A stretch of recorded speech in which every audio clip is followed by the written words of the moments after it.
What's going on? This is Big G from G Riders and welcome to another episode of Testing Rides. Today, I'm going to be testing out the 2017 Jaguar XE 25T.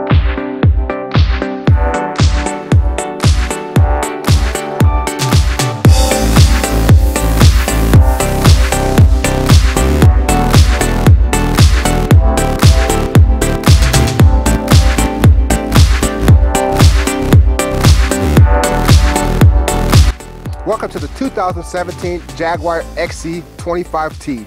Introduced in 2017 model year, there is now a Jaguar for everyone. This is the smallest, cheapest Jag that you can get now. This car is a very important car to Jag's lineup because this is the BMW 3 Series competitor. And on paper, this is way better than the BMW 3 Series. This car comes with a direct injected inline 4-cylinder that's turbocharged with 240 horsepower and 251 foot-pounds of torque. And this car only weighs about 3,300 pounds, almost 3,400 pounds, which is very reasonable. With the ZF 8-speed transmission, this gets about 21 city and 31 out on the highway and goes 0 to 60 in about 5.1 seconds. In comparison, a comparable BMW 3 Series 330i has 240 horsepower and 258 foot-pounds of torque and weighs over 3,400 pounds, which is slightly more in each area, but I think the Jag still drives a little bit better, but we'll get into that a little bit later. This is Jaguar's cheapest model. So this one I have here is the base. This only costs about $35,000, which is pretty decent. And it has a decent amount of standard equipment. Not a whole lot, but only a decent amount. So this one comes standard with the panoramic sunroof, leather seats, LED tail lights. But things like smart key access system, backup camera, and a premium sound system is not standard. You have to go to the next level, which is the 25T Premium, which is honestly is the one that I would get. But for $35,000, you get a fun rear-wheel drive sports sedan. Along with the reasonable price tag and the punchy turbocharged engine, this Jag is also styled pretty well. The style is really elegant and clean on this car. Looks like the proportions they've used from other Jaguar models, but they just made it smaller for this one, and I really like it. There are some design cues from the bigger brother XF, and then also some hints from the range-topping F-Type, but it all works really well. But the styling on this car is not perfect. Because this is a base model, the wheels are kinda ugly. They look like pizzas with a couple pieces missing. And the headlights look like they belong on a 1990s BMW product, any of them. They just don't look modern enough for me, but those are just small issues with the styling I have. There's small issues that could be solved with the higher spec or some customizations, but that's just me personally, just a couple things I don't like about the styling, but overall, I really like the styling on this car. Alright, let's take a look at the inside of the Jag.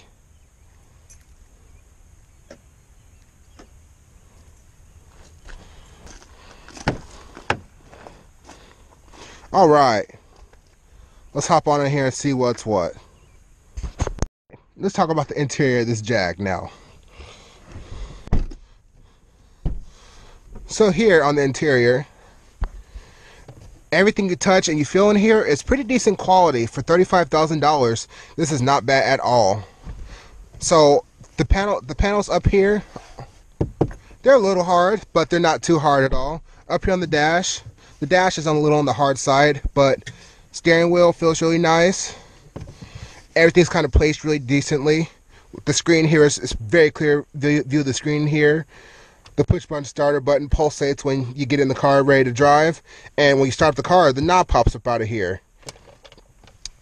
I think just for $35,000, this interior feels really decent, really good laid out, but it does not feel soft and plush like you would expect a Jaguar 2, but I have driven a higher spec of this car, and it does get better when you start going up a little bit more in price. I like the way the push button starter is placed here, because most cars it's about here somewhere, but down here it's right here. So when you get in, you can just put your hand down here next to the shifter, start it up, put it in gear, and go. I like how the buttons are placed down here. This is like where your start stop button is, then your sport mode, then your eco mode and regular modes and all that. You got your traction control here, and then you have your electronic parking brake here. I like that most sports sedans now are starting to make paddle shifter standards, and Jaguar is definitely one of them. So It has some decent plastic paddle shifters right here on the back that are very responsive. We'll get into that kind of later. This car has the most interesting steering wheel adjustment I've ever seen. So if we look around here, there's a knob right here. You just turn it, pull it up, and then turn it back to lock, and vice versa. That reminds me of kind of like the 2005, 2006 Infiniti G37s, or not G37, but G35s, kind of smart key access, push button starter type thing. They had like a knob that looked like that. So this car also has like child locks and everything over here where the window is. You just hit the button and it will set the child locks for the door and the windows. So you don't got to press two separate buttons, which is really nice. A lot of companies are integrating that nowadays. Down low here, you have your trunk release and you have your dimmer for turning up the gauge cluster up and down here. The cup holders are pretty decent. They fit nicely. Medium-sized coffees or so really nicely, but anything bigger than that probably is not going to work. So the climate control setup here, I don't really like it. I'm going to be honest. I really don't like it because, let me crank it on up and just show you guys.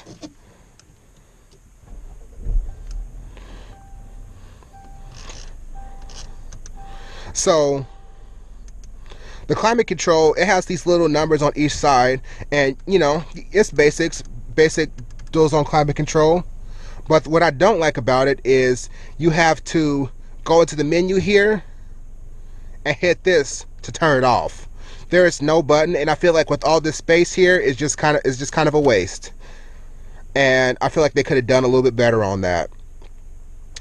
I also don't like how the screen is kind of set up. So it looks simple, like there's three different things, and they respond decently quick. I mean, but look at that. That was a huge delay there. Just hit that. That's too long of a delay. I know this is better than previous Jaguars, but it's still not up to industry standard. So this is all the menu of kind of like just like the basics of like accelerator, engine speed, and the braking. It's just basic driving style stuff. Here's your trip computer, kind of telling the best MPG that I've had. Like, looks like the best that I've had was 20 miles to the gallon, which isn't bad.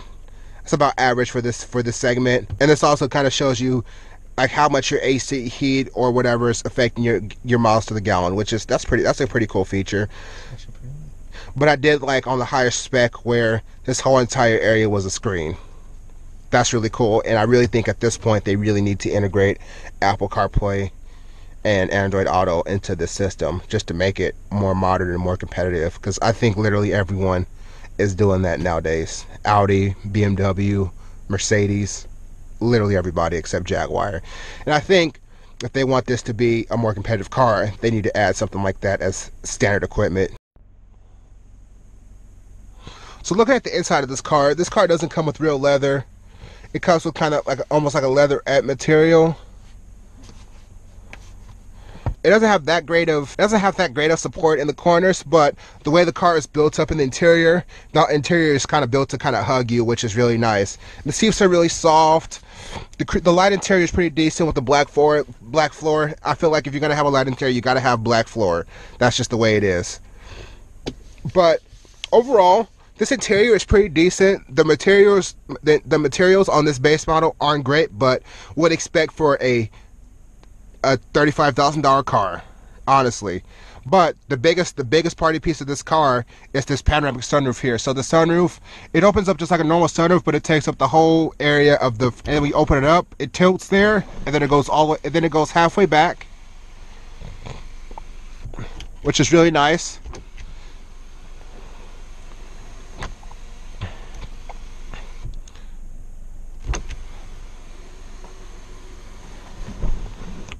But for a $35,000 car, that's not too bad at all. Alright, let's take a look at the back seat. Alright, so here in the back seat, this is really tight for this market. Like, this is almost the same amount of space that you would probably have in a coupe size vehicle. Like, I got the seat back to where I drive. Remember, I'm a big guy. I'm over 6 feet tall, over 300 pounds, and literally nobody will fit back there. Like, you have to chop off legs to fit back there. I know most people aren't gonna be sitting back this far, but that's pretty close to what most people, a lot of people that are gonna drive this car is gonna sit, and that's just kind of ridiculous. You can't fit anything back there, and I think they should have made this wheelbase just a little longer. But again, with this market of car, you don't always need a car that can fit 4 people. All right, let's take a look at the trunk. I got a few camera bags and stuff like that, and as you can kind of see here, the trunk is only a decent size here. Like, you can fit 2 luggages in here at most, and really nothing else. But for the size of the car, this trunk isn't too bad. You got to remember that this is a rear-wheel drive car. But overall, it's not too bad. This car is a little bit small, but it's not too bad at all. Overall, this car is a little bit small for the luxury compact sedan market. This is kind of closer to the size of an Audi A3 or a Mercedes CLA or something like that, but it wants to compete with the 3 Series.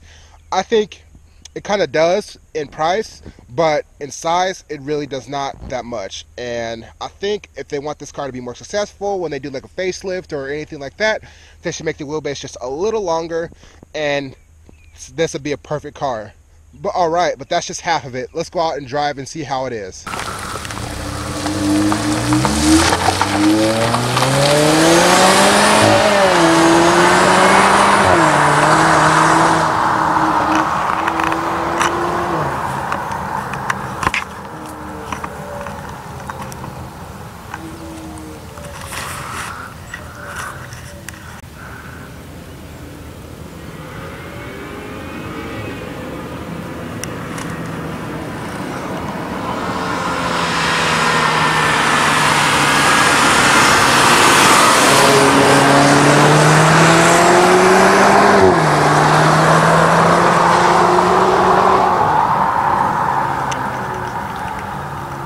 Let's see how this thing drives.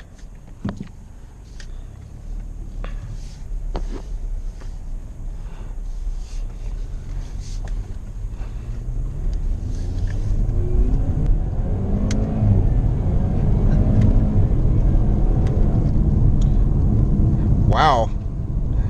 First thing out of the gate with this car, this thing has some really nice pull. With this car only weighing about less than 3,400 pounds and 240 horsepower to 251 pound-feet of torque, this thing really gets up and gets going. But definitely out the gate, it definitely feels like it's pretty quick. Like 6.1 seconds to 60 is pretty good for this car. But I really kind of want more out of it. But you know, that's why you buy the all-wheel drive model for sure. So let's talk about some good things the way this car drives. So biggest thing to me is I kind of like a good transmission when I'm driving a sports sedan, and this Jaguar has a really quick shifting, really smooth transmission, and the paddle shifters are really responsive. So I'm downshifting around these corners,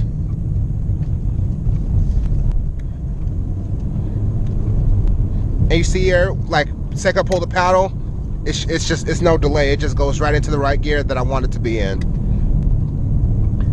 The steering is really nice in this car. So the steering is pretty tight in this car, but it's not too tight. Like, I know driving enthusiasts like a tight steering, but I mean, the reality of it is new cars don't come with that type of steering anymore, and I think this definitely is good steering for being a newer style electric power steering, especially when you go into dynamic mode. So down here, when I click the little mode selector down the dynamic mode, the gauges light up red, and then the steering becomes just a little bit tighter, and the car just feels a lot tighter. But you know, it's a sport mode. It's supposed to do that, and if it doesn't do that, we got issues. How's the ride of this Jaguar? Well, this car rides very well. It handles really nicely around the corners. It's really compliant over the bumps.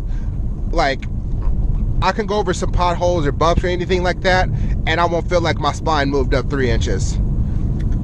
And I know with sports sedans, that's important, because a lot of people who buy these cars use them every day. They use them for commuting and highway drives and things like that. So they need it to be compliant smooth and compliant over the road, but then when they want to drive it hard, they have that option to put it into a sport mode, and it just really wakes up.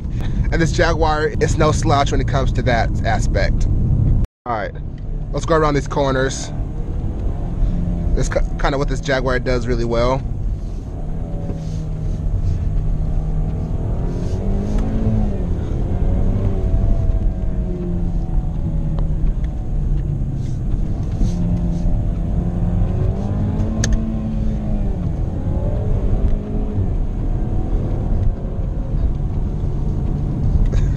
This car definitely does corners really well.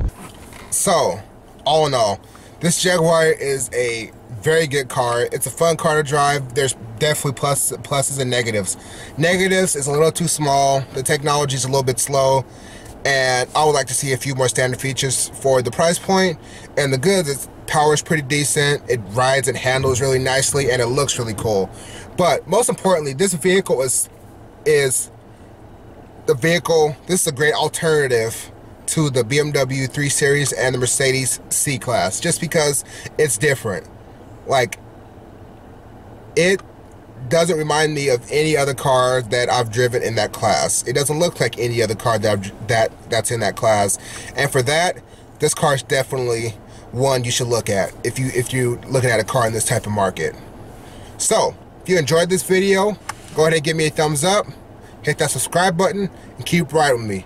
Thanks for watching.